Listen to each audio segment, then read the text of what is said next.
Friends, चला तर आज पाहूया कुरकुरीत कांदा भजीसाठी काही खास टिप्स। पहिली टिप, कांदा बारीक आणि एकसारखा चिरा।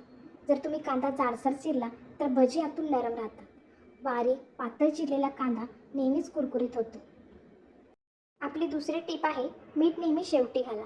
जर कांद्याला मीठ आधीच लावलं तर ते पाणी सोडतं आणि पीठ सैल होतं।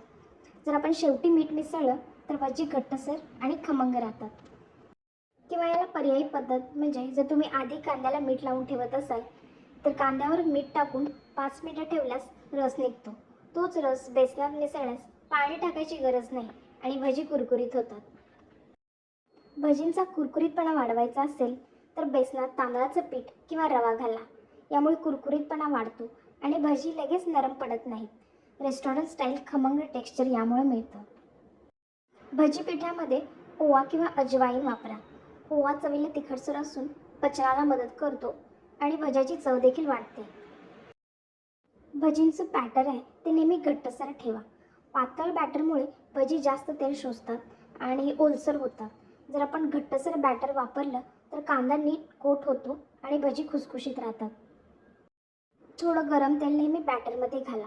बॅटरमध्ये 1 चमचा गरम तेल घातल्यामुळे भजी हलके आणि कुरकुरीत होतात, तसेच ते तेलकट वाटत नाहीत।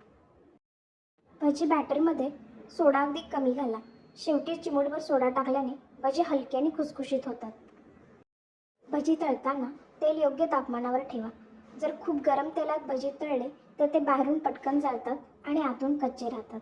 याउलट जर थंड तेलात तळले तर ते तेलकट होतात, म्हणून मध्यम गरम तेल उत्तम। भजी शक्यतो छोटे छोटे तळा। जर आपण मोठे भजी तळले तर आतला भाग मऊ आणि तेलकट राहतो। याउलट छोटे भजी कुरकुरीत, सोनेरी आणि खमंग लागतात। भजी तळून झाल्यावर टिश्यू पेपरवर ठेवा। यामुळे जास्तीचं तेल निघून जातं आणि त्यामुळे खाल्ल्यावर ते जड वाटत नाही। तर या होत्या कुरकुरीत भजींसाठी काही टिप्स। जर टिप्स आवडल्या असतील तर व्हिडिओला लाईक, शेअर आणि चॅनलला सबस्क्राईब करायला अजिबात विसरू नका। धन्यवाद।